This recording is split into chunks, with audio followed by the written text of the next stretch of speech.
And now, the best 60-ish seconds of your week. This week we mourn the loss of yet another business giant, H. Ross Perot, deceased at age 89, the head of EDS and one-time presidential candidate. He amassed his fortune at EDS, estimated at about $4.1 billion at the time of his passing, and spent no small part of it on a campaign for the presidency. One of the most successful third-party campaigns ever, despite the fact that he didn't get any electoral votes. He managed to get almost 20% of the popular vote and nearly 20 million votes. And in fact, in mid-June, he led the field with 39% of the vote in the polls that were taken then, surpassing both President Bush and Bill Clinton, the Democratic candidate. Clinton was in third at that point. Then he dropped out in some weird story about the Bushes trying to sabotage his daughter's wedding and all sorts of stuff. Then he came back in, then he went out and he came back in. Finally, he was in the race in October and did very well. Didn't get any electoral votes, though. The only third-party candidate to do that in recent years was George Wallace in 1968, half a century ago. He carried 5 states and picked up 45 electoral votes as a result, but actually got 46 because one of the North Carolina electors pledged to Richard Nixon, voted for Wallace. But H. Ross Perot did a magnificent job in that 1992 campaign and really presaged in many respects the Trump candidacy in 2016. I mean, when you think about it, this was a populist movement based largely on economic concerns of middle-class voters. There was a strong message there delivered some years later.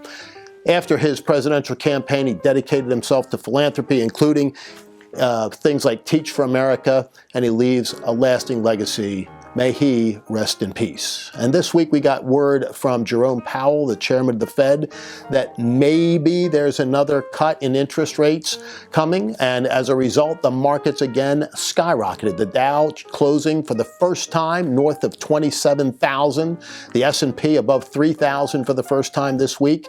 And again, quantitative tightening, at least in the latter stages of it. The first one seemed to be okay. Didn't work. President Trump said so. He warned about all this. Wasn't able to get his way initially, but now there's some indication that they're going to go with him. The real question to watch at this point is whether or not President Trump can get his picks onto the Federal Reserve Board. His first 2 selections didn't make it. He's got to go at it again. We'll have to wait and see how that happens. And this week, an already huge field of Democratic contenders for their presidential nomination in 2020 lost one and gained one with the announcement of Congressman Eric Swalwell that he's out, 38-year-old who never really got to 1% in the poll. You know, we hear a lot about the 1%. This is the less than 1%. Left the race. He had talked a lot about gun control and issues that really don't connect that well with middle America. And on his way out, he said he would endorse Megan Rapinoe, the captain of the American women's soccer team, who refused to stand for the national anthem if she ran for president. So enough said for him. Coming into the race is billionaire Tom Steyer. He apparently would like the Democrats to believe that he is the savior of the quote-unquote progressive wing of the party, the far left. Well, guess what, Mr. Steyer? If you're looking for far left candidates in the Democratic field, you got plenty to choose from. Realize that your philosophy is probably closer to Mao Zedong's than some of the other contenders in that field, but there's really no room for him. This is largely a vanity play on his part, but don't underestimate a guy that can pour hundreds of millions of his own dollars into the race. And forget just for the time being about the fact that he made a lot of his money through fossil fuels, despite being Mr. Climate Change solver. It's not a campaign that makes a whole lot of sense. Question whether he even gets onto the debate stage for the next Democratic round.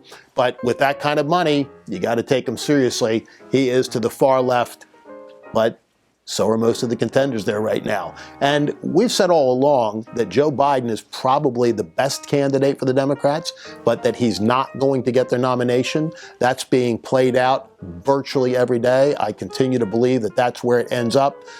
Steyer will be ultimately an asterisk, but Biden will not be the nominee. I've said from the start that I thought Kamala Harris, the senator from California, had a good shot at being on the national ticket, if not at the top.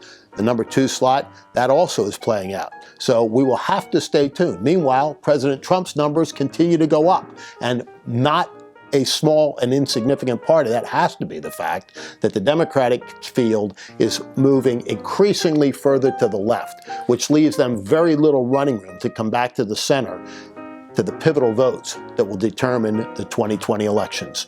So for now, that is the best 60-ish seconds of your week.